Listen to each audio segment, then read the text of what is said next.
Hi, everyone. Welcome to the HR Town Hall. We're going to go ahead and get started. Am I not? I just need to lean in. I'm so tall. I'll lean in. So welcome to the HR Town Hall. We're really excited that you all are here today. We still have some seats up towards the front, so don't be shy as you're coming in. A couple of announcements. My name is Tony Riley from undergraduate admissions and on the staff AC Council. If you don't know about us, you should. And if you're interested in joining or you want to ask questions to us, basically what we do is represent the staff and work with upper leadership, so Alan and Peter, to make sure that our voices are heard as a staff member and hopefully bring you programming that you are interested in and also advocate for your needs. So you will notice that we have our email right up here. We also have a website within the portal, so you can contact us if you have ideas. We are soliciting ideas for future town halls, so let us know what you're interested in hearing about next. We will have in November facilities will be coming to present and tell you what is going on campus. You might have heard that we have a new res hall opening next fall, which we're very excited about. So that, among other things, will be talked about in November. So we'll let you know about that. A couple of house cleaning before we get started. You have these blank pieces of paper. If you would like to ask a question on here, we'll do questions towards the end of the presentation. So if you'd like to ask a question, just make sure that you write legibly and stay professional, or we just won't ask your question. And move those to the outer aisles. We'll be collecting those. Where's Raul? Raul will be collecting those from you to ask those. You can also still, if you've been to previous town halls, you can still submit questions live online, and Mindy over here will be monitoring those and asking those for us. And then just so you know, several of you asked questions when you RSVP'd to attend today, so Hilary and her team have those questions, and they're going to address those as well whenever we get started. So the last announcement that I have housekeeping-wise is that you also have evaluations to fill out, so let us know what you thought about the town hall, what you'd like to see in the future. On the back of that, you can also suggest future town hall topics if that's easy for you to do today before you forget about it. And last but not least, if you want to engage more with the IIT community, this is a plug for 4th at 4. How many of you know that 4th at 4 exists? Oh, great. For those of you that didn't raise your hand, every 4th Wednesday of most every month, the Quality of Work Life puts together an event in the Bog. Anybody not been to the Bog? Okay, I won't shame you in public, it's fine. So go to the Bog. There's bowling, there's games, basically a couple of drink tickets, get to know peers from across campus that you might not normally bump into in your everyday work life. So that is happening next Wednesday, is the next 4th at 4, and then you get the idea. Every 4th Wednesday. So the October one, I think, is the 23rd, but it's the 4th at 4. So engage with us there as well. That's Quality of Work Life, and they put that on as well. And they also put out announcements in Illinois Tech today to let you know when that's happening. So I'm going to stop talking so that our guest speaker can talk now. I'm going to hand it over to, we are very thankful that Human Resources team put this together, especially the Associate Vice President for Human Resources, Hilary Hudson Hosek. So I'm going to hand it over to her. She has a great presentation lined up for y'all today.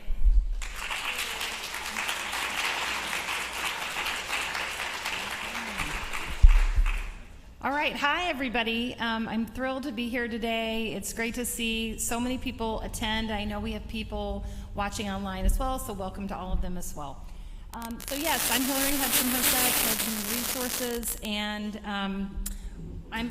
as Tony mentioned, we do have some of your original questions or earlier questions that were prepared.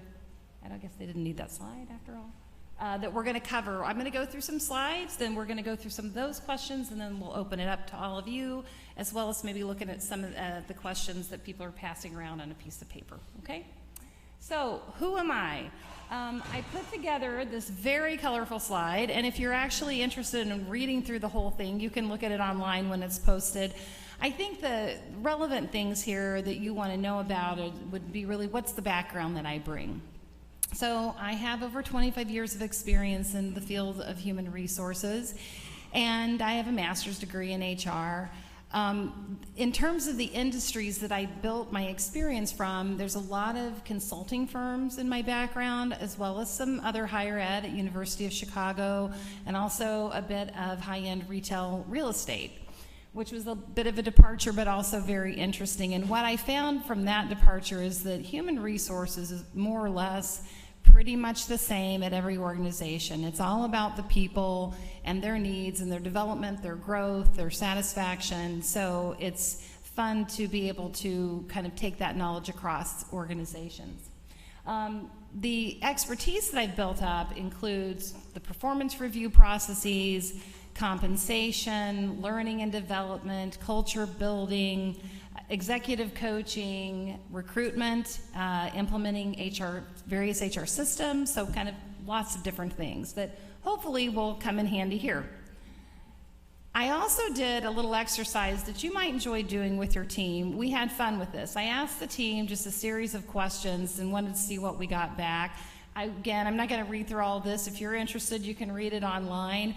But, what you really see there is that we're a diverse team, and we've had a lot of really interesting experiences. We've lived in over 8 states and over 10 countries. We've visited every state in the United States with the exception of Alaska. So we're looking at a team outing there, Mike. I'm sure that'll be fine. Yeah, I'm sure it will be. 13 degrees, lots of certifications, lots of children and grandchildren and pets. And this page kind of shows some of the unique things that we do and experiences. And I have to say again, my favorite one on this one is the person who was bitten by a monkey. I mean, that just not many people can say they've had that experience.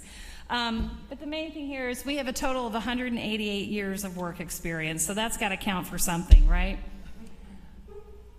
All right, so I'm going to jump right in and talk about, there it is, the primary function of the team.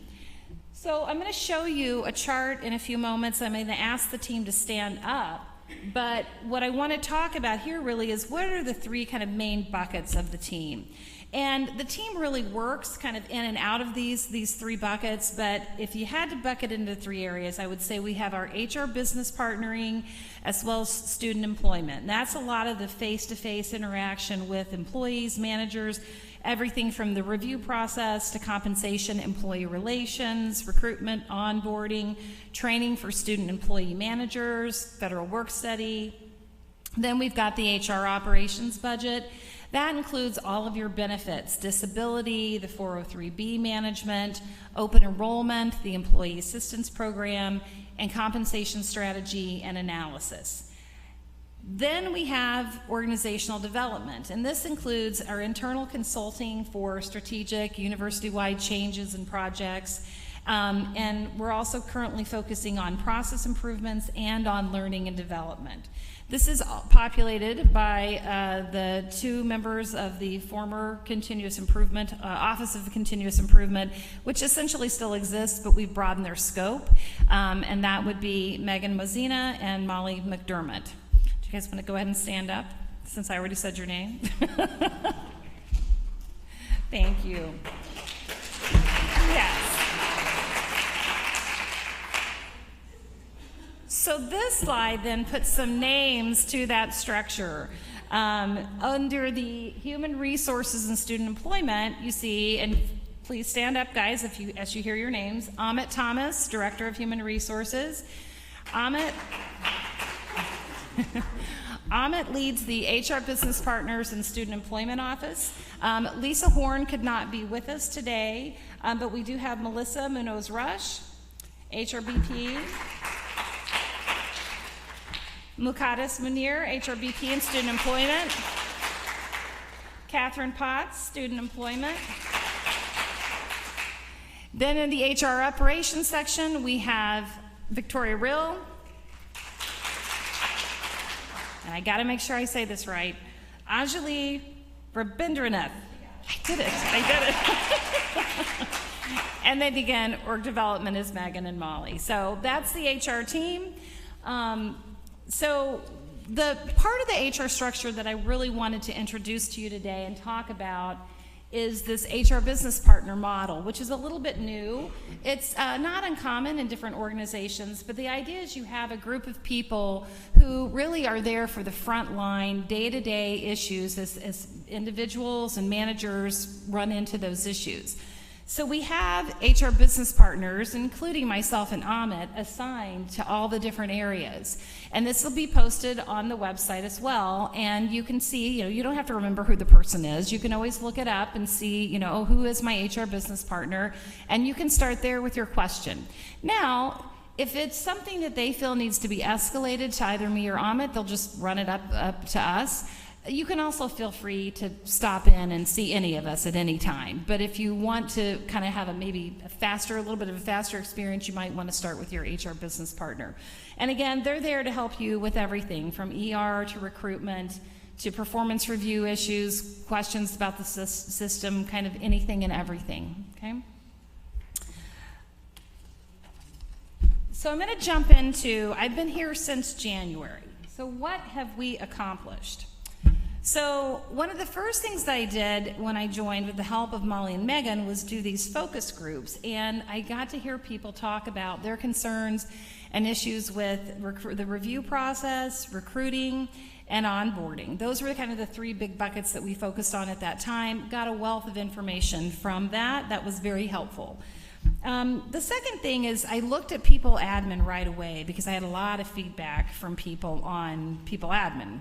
Everybody said, oh, it's a horrible system. Well, I've worked with a lot of these systems and I've heard them often described as horrible. And so I wasn't surprised to learn that really there's nothing wrong with people admin as a review process. It's a perfectly good tool.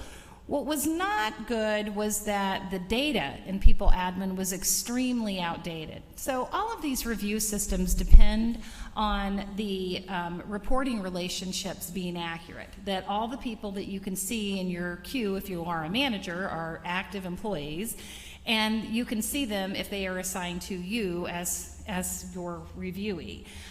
There was a lot of that needed to be fixed, so we did conduct a lot of cleanup on people admin. That is an ongoing thing that we have to stay on top of.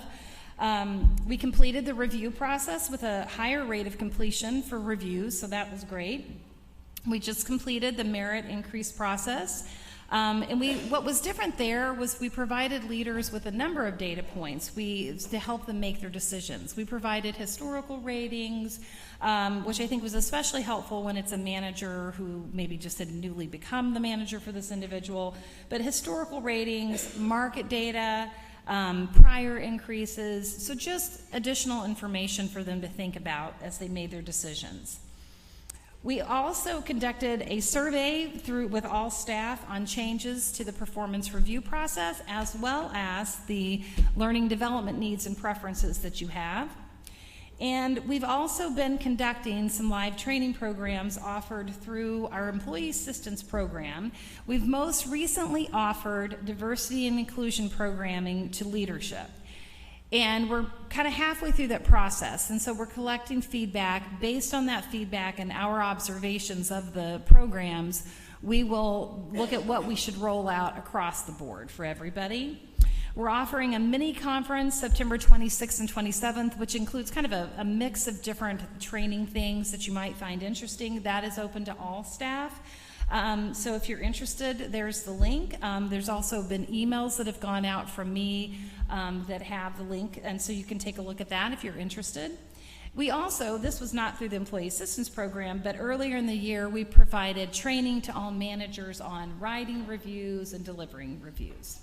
So that's what we've done. Yes. Oh, I didn't go to my other slide there. Yes. Yes, so that's the one that has the link there.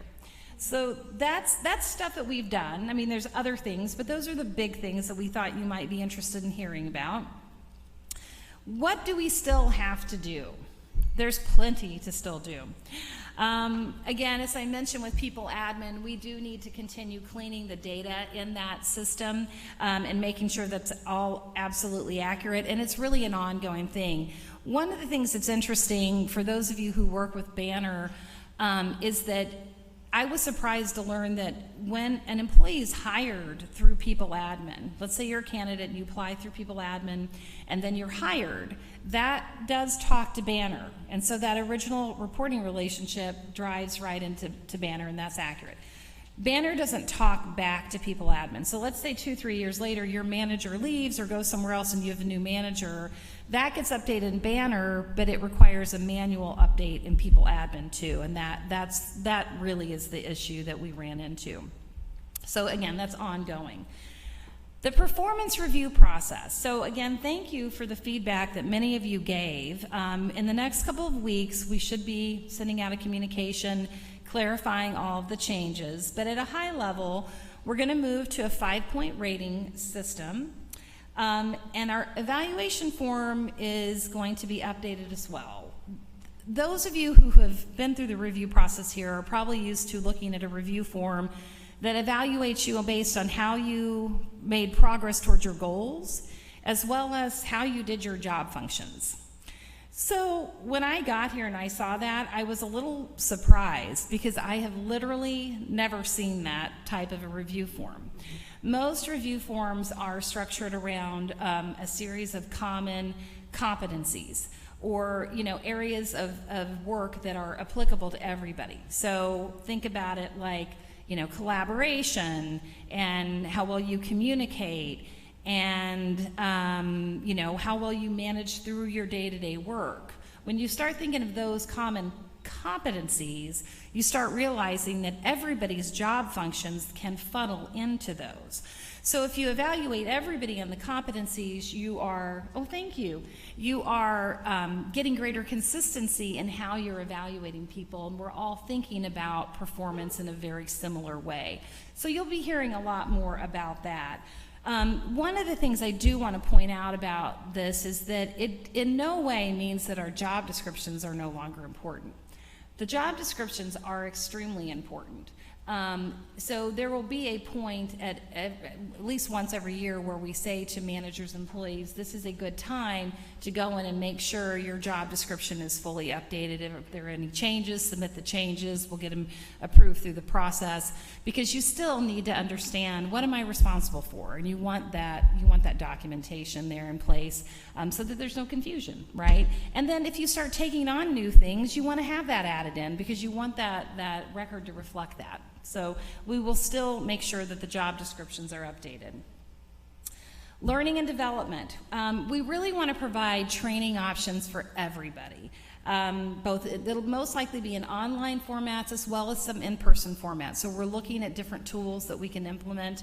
And one of the things we want to do is add in an additional module in People Admin that keeps track of all of your learning and development. So imagine whether you take courses through an online library of classes or you go to an in-person session that we offer, all of that would be reflected in People Admin. So when you get ready to have your review or write your self-review or your manager writes your review, that you and they can see everything that you took right there. So that'll be fun. Also under L&D, we want to establish a specific leadership development training, or leadership development program for all of our existing, our newly hired, and our newly promoted managers, because we want to make sure that they're all kind of approaching leadership and management in a similar way. Also, as part of that is kind of, I think, manager fundamentals. We want to get to a point where, especially when you're newly promoted or newly hired, a manager is trained very clearly on here's how you do T&Es and just basic functional things. We want to kind of cover all of that. And part of our process with what we're doing with L&D is we're establishing a committee of people who are interested, and we want them to help us think through our strategy and the programming that we offer. So we're excited to have more voices in the process. So some more things we need to do, onboarding enhancements. So one of the things that we've done is we've implemented online for new hires to submit certain things online, right? Which is great. So at least from the new hire experience, it feels like a more automated, present day process, right? Instead of like 20 years ago and here's a bunch of forms to fill out, right? It doesn't feed directly into Banner, so our team still has to do the entry, but at least we've got it kind of halfway automated, and then the plan next is to make the whole thing automated, and that will really save quite a bit of time. But more importantly, with onboarding, we want to build out a comprehensive, robust onboarding program that is inclusive of manager, HR, and new hire checklists. Multiple presenters during the first week of orientation, structured new hire trainings, efforts to help them get acclimated. So lots of things under there. But I want to really highlight those manager and HR new hire checklists, because I think a lot of you have developed some form of that in your different departments to get your own people onboarded, and that's great. We want to get to a point though where we have a consistent set, so we all understand everybody's responsibility in getting this person here and on board and acclimated as quickly as possible. Recruitment. We want to provide recruiting as well as interviewer and onboarding training to all managers and other key colleagues that are involved in the recruitment process.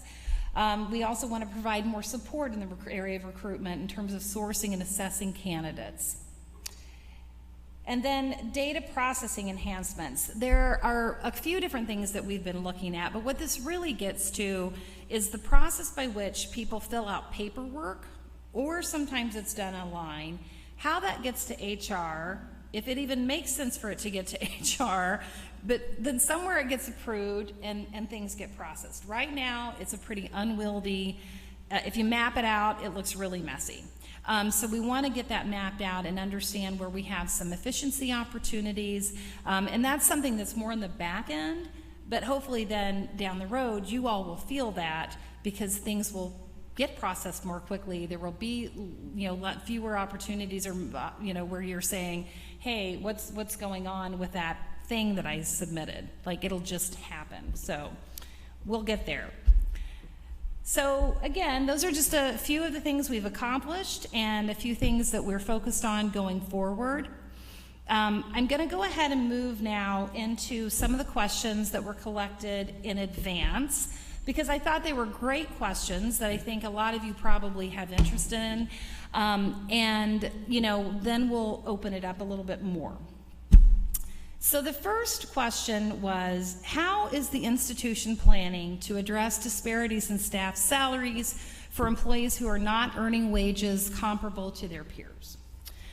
So I should say that I have looked at this extensively, and we do care about this and want to pay attention to it. But a couple things I want you all to understand is that, to start with, there are going to be some discrepancies in salaries across peers, if for no other reason than because of experience, right? So, you know, understand if somebody has 15 years of experience in an area, they're probably going to be at a higher salary point.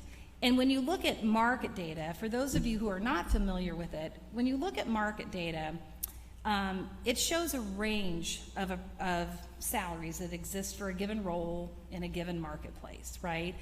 And you know, the people who have more experience, generally you're going to see on the higher end of that. People who are newer to that role or that area are going to be at the lower end. The other thing that's important to understand when you look at this is that, for example, we have a lot of assistant directors, and they do very different things, right? So it's important to understand what they actually do, and then we look at the market data and understand, you know, which of those assistant directors really are peers and which of those are lower, higher, whatever, right? You know, so, but again, we do look at this. We looked at it very carefully as we went through the merit increase process, and we're continuing to look at it now that we're done with that process. When we see scenarios where we feel like somebody is underpaid for, you know, based on an equity issue, we start working with leadership of that person's group for a plan to get them closer to where they ought to be over a period of time, right? Depending on how far behind they are, that might happen more quickly or more slowly. It just depends on a variety of factors, okay? And again, so this is something near and dear to our hearts, and we will continue to pay attention to it. Okay. Then the next question was, what is HR doing to address diversity and inclusion topics? And what has been done to address making sure women and minorities are compensated equally for similar positions? So the last part of that I think I just covered in the last question. But the first part, what are we doing to address diversity and inclusion? So it's great we have a very diverse population, and we love that. But we clearly need to do more work on having a specific diversity and inclusion strategy. So to that end, we are reconvening the Diversity and Inclusion Committee later this month to work with them to set a strategy and goals, measurable goals and objectives to move forward, because we know this is a topic that is important to all of us. We will also likely, once we figure out that strategy, I'm sure there will be a point in the process where we request feedback from people so that you all are part of whatever path we decide to go down. Okay. The next question is, what support do you have in place for employees who are seeking advice regarding challenging situations with their managers? So anybody who's having an issue with their manager, reach out to your HR business partner, or just come in and see me or Amit or Victoria, any of us. We're happy to sit down and hear you out and help you think through some strategies on how to address the situation. And, you know, if we think it's a bigger issue, we will figure out how to escalate it, but just don't hesitate. Come to us right away. Again, you can go to your HR business partner or stop in and see any of us, okay?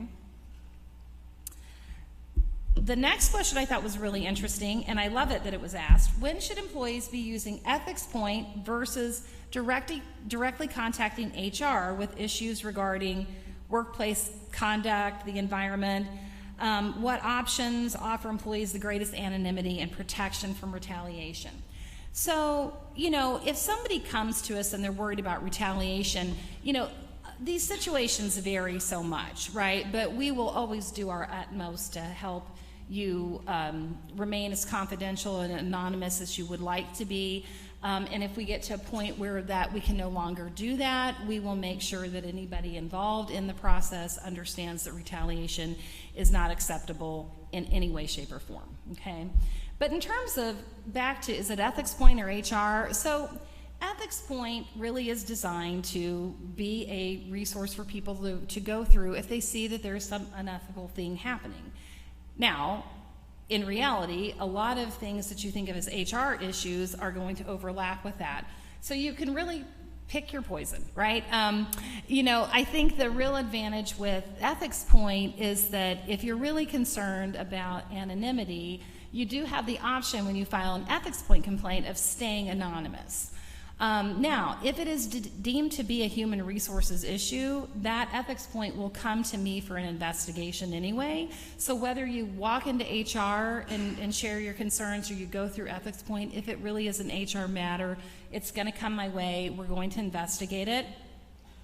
But again, I think the key distinction there is if you really are concerned about remaining anonymous, then Ethics Point might be your option. Next question. Great one. How does your department determine staffing needs? So it's really a partnership of when somebody leaves, right, or there's a reorg, any of that. It's a partnership between the leadership in your group and human resources and senior leadership overall. You know, especially then when somebody is leaving, we do want everybody to take a step back, every manager to take a step back and say to yourself, okay, Bob, hypothetical Bob is leaving. Do I need to replace Bob? Is this an opportunity for me to promote somebody else and I hire like at a more junior level for bench strength? Or is this an opportunity to save some money for the university during this time when our budget is so tight? And can my team, you know, if I realistically, are some of my people a little light on workload, maybe I can redistribute. We want you to think of all of that. We also want you to think of the metrics in place. What are the metrics that drive the number of people that you need to have to be effective?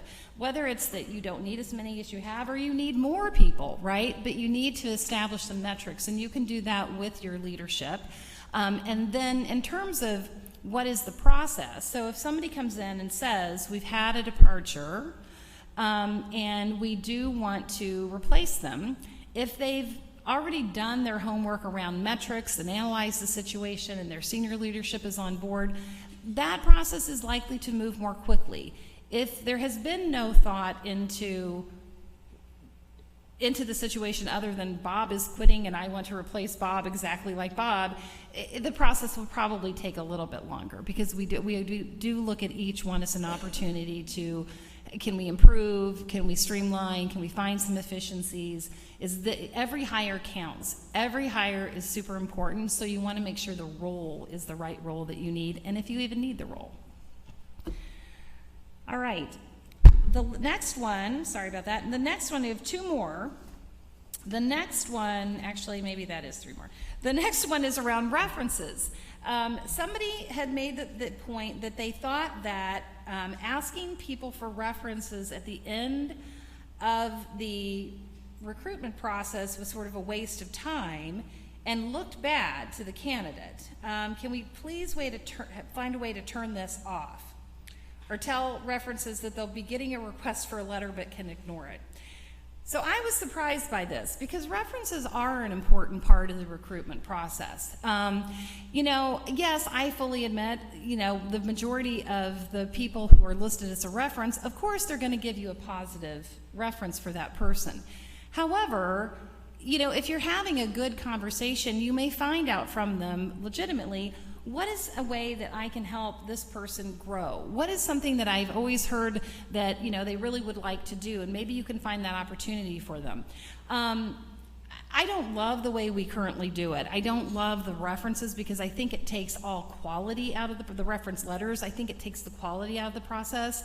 But at this point in time, I can't quite figure out how we have the manpower between all of you and HR to get on the phone with all of these references. So one of the things that we're looking at, which I've had some experience with in the past, being the person asked to give the reference, are online reference requests. And instead of just, do you recommend the person, there is that, but there are a series of other questions that really kind of get at how can you, as a new manager, develop this person. And it's really interesting stuff. And as a person who's been asked to give feedback, it's so much nicer. You get an email and you're like, sure, I'm happy to do that. Click, run through it. I'm done in less than 10 minutes. I didn't have to work out a time to get on the phone and talk to somebody. I didn't have to do this letter. So can we improve it? For sure. Do I think it should go away? No. I think we need to find a better way, because it really should support the whole concept of every hire counts, and we want the best possible people. Okay? This was a fantastic question. For those of you who do not know, the governor of Illinois recently signed a new bill and put into law that, I'm going to make it simple, that employers cannot ask candidates what they have been earning previously. So this makes it a little more challenging when you're trying to figure out what you want to offer to a new hire in terms of salary. Because you usually look at a combination of, or at least historically, what are they earning? What is the range? You want to be fair, right? But you look at we can't do that. We'll not be able to do that anymore. So we are working through kind of a series of guidelines around how we want to position salary information. We can look at, do we include it in postings, or do we wait until we have the first conversation with somebody so we can put some context around it? However we do it, human resources will need to own all compensation discussions with candidates as of October 1. And we'll send out an email about this and explaining it, and it's not that we don't want you to do that, but for your safety, the university, from a risk perspective, HR will have to handle all of those discussions. And then between now and then, we're going to figure out, whenever that information on the salary is conveyed, it's going to be a combination of, what do we have in the budget, and looking at the internals, people who are in the role, as well as the market data, so that we know that right first salary to put in front of somebody. Excuse me. And then, sometimes we're going to get candidates who will say, bye, I'm not interested, right? You're nowhere near where I'm at. Other people may voluntarily engage in, that's kind of interesting. I actually was hoping for X, and maybe that's that's a little more, and then we can figure that out. I think there's always this concern about, are you offering somebody a $20,000 increase because you don't know what they've been earning? You might, but I think then you just have to remind yourself, but listen, if we've done our due diligence and we feel confident that this is the right salary based on market data for the experience level that we said we wanted in the job posting, then, we should be comfortable with that. Okay. But again, we will send out a communication on this, and we'll work with all of the hiring managers and department leaders so everybody's clear on how it's going to be handled. My last question that we had in advance was, will the performance review process and timeline remain the same this year? As of right now, I think it will. I just today I got feedback about this again in a different venue that we understand May is a very busy month. We get that. But as of right now, the timing will likely be the same. What we will do on our end, though, is make sure that the data in people admin is clean and complete so that you don't have to spend time troubleshooting all of that, and hopefully the process will go smoothly for you. Okay. All right, so that's all of my pre-questions. All right. So we're going to have someone running with a mic. Shanika, there she is. If you want to raise your hand and ask a question, you can do it that way. Raul is also collecting paper questions. So if you want to pass those to the outer aisles, and then Mindy will be asking questions that come live. So, Mindy, do we have any questions that have come in yet? Okay. Yes, one of the live questions was, is there a work from home policy for staff? And if so, what is it? I am not aware that there is a policy other than that we don't work from home. But Mike, do you want to, yeah. Well, yeah, I guess that's a short version of it. Don't work. Yeah, there is a work from home policy, and it's on the website. So if you want to look on the website, but basically it says that you need to get permission from your supervisor, and there's not a long-term work from home policy, but it's a very short-term. If you need it for a day or something like that, you need to get to your manager ahead of time and work from home there. So one thing, and I might tag team with Peter over here on this, is that I'm going to take the responsibility for holding up all the employee hires, and well, Peter and I will do that together and take the responsibility for that. But as we're going through, and I think we would agree that we're trying to shift the university with a new strategic plan and everything, and really shift us and get us moving in a good positive direction. And in that shift, 65% of our overall costs are people-related costs, or benefits and salary issues. So as we're making that shift, we want to make sure that every hire that we make is in support of that shift in direction based on our strategic plan. And so some of that could be just tweaks in a position and saying, well, yes, we need this position, but we kind of need it to do this instead of this, and it's just a different look. But we're challenging managers to take that look, understand what it is. Technology has come a long way since we probably hired the position before that. Can technology help us out and maybe not have to hire that position? And we can take those dollars and redistribute them somewhere else that might help support our strategic plan a little bit better. So we're looking at all those things. So yes, we've slowed the hiring process down. We still want to hire critical positions. We still want to support our students and faculty in the best way that we can. We just want to pause and make sure that the positions we're rehiring have the same value add that they might have had 10 years ago, because life's very different for us today than it was 10 years ago. Peter, you want to comment on that? Yeah, I thought Hilary did a good job of posing some thoughts for you about what you should be thinking about as a vacancy occurs in your unit. Let's say, whoever Bob is, yeah. Let's say Bob retires. You don't want to just come back to Hilary and to management and say, we want another person just like Bob to do exactly what Bob did because Bob was great. As true as that may be, when you have a vacancy in your staff, you should be asking yourself questions like, is this a great chance for me to reorganize my staff and do it in a way that makes more sense for the university from the standpoint of tackling our strategic priorities, our strategic initiatives? Can we be more efficient? Can we use technology more effectively?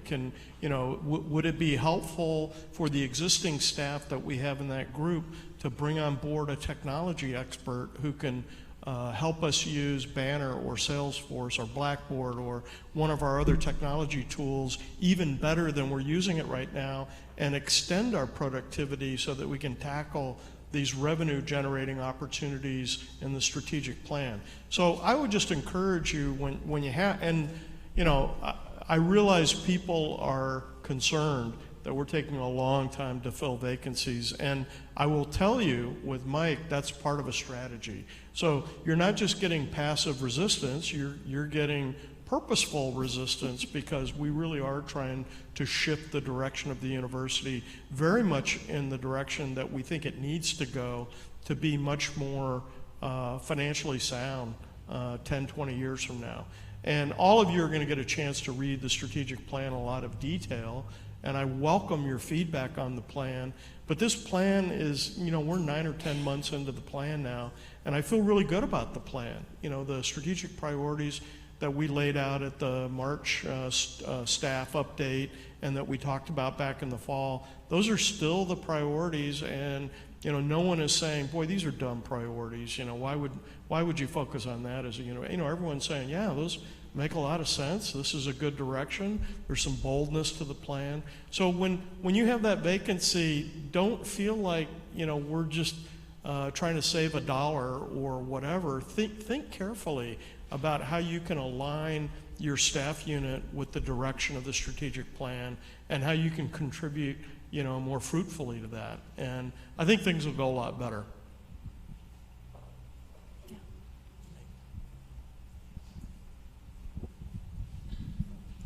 So, more technical question for you. What is FLSA status? Oh, Federal Labor and Standards Act. FLSA is that, so that is a governmental body, and what they say is that, summarizing, every position needs to be identified as exempt or non-exempt, right? And it's just that if a position is deemed to be non-exempt, they are overtime eligible. If it is deemed to be exempt, they will not receive overtime. Okay, good. Here's a two-part question. What steps is HR taking to help to combat our increase in employee turnover over the past year? And then what steps can managers take to increase retention? So what was the first question? What steps is HR taking to help to combat our increase in employee turnover? Oh, okay, so yeah.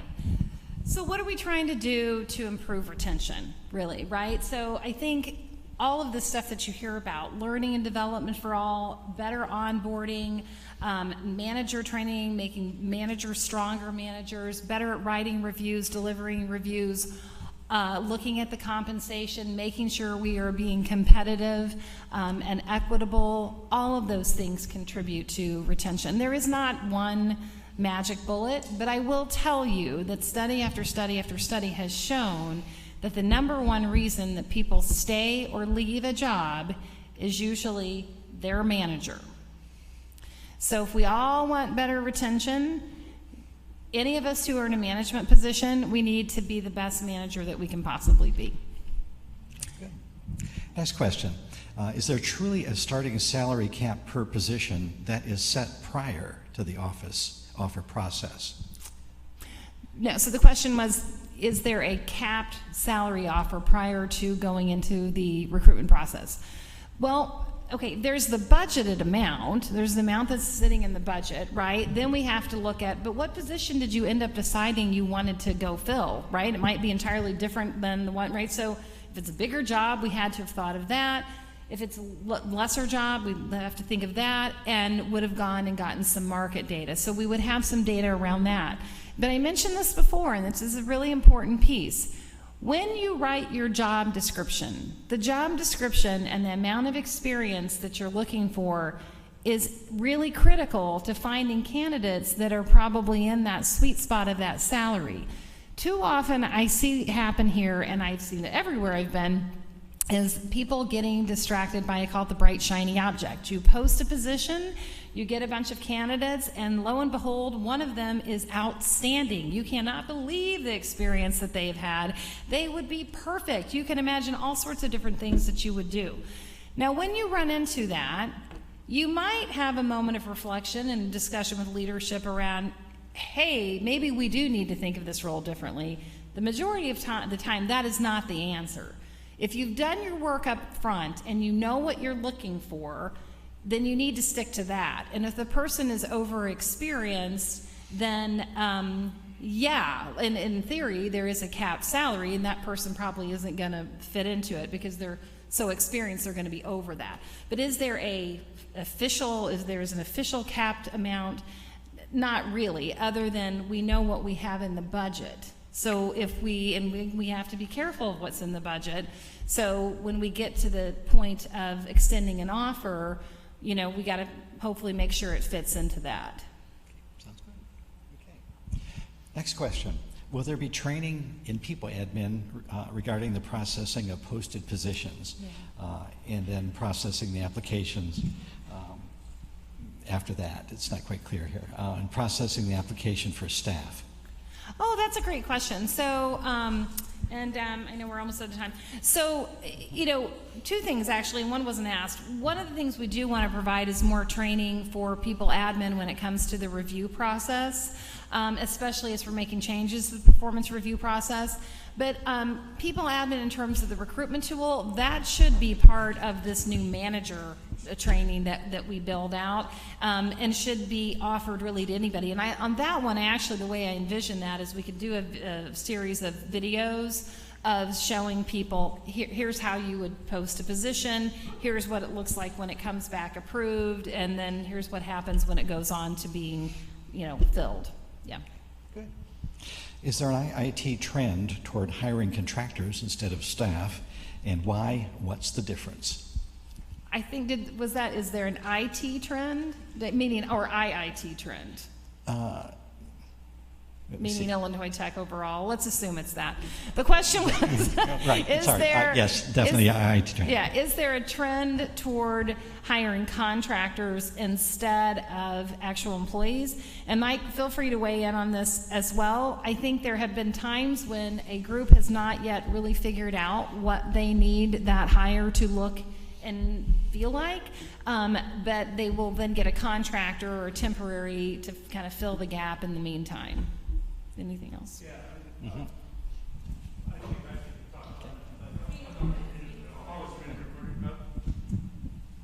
about I think on a contractor basis, it's a good question, but I think if you have a temporary need or you're really not sure what that need is, I think sometimes it makes sense to hire a contractor.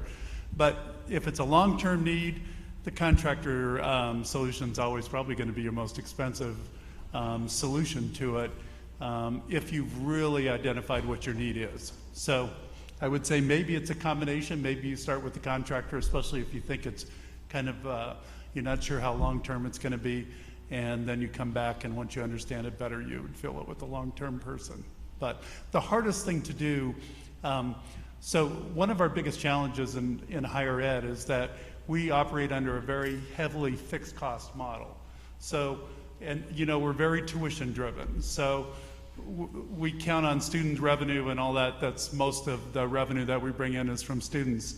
And so if we get a student in a class or we don't get a student in a class, our cost of that class remains the same. Our cost to support that class remains the same. So we're very fixed cost structure to it, and when you add employees and salary and all that, that adds to that fixed cost structure. And so we just want to be careful before we add new employees to something to make sure that this is a long-term solution and this is something that fits behind our strategic plan, and this is where we want to go with it.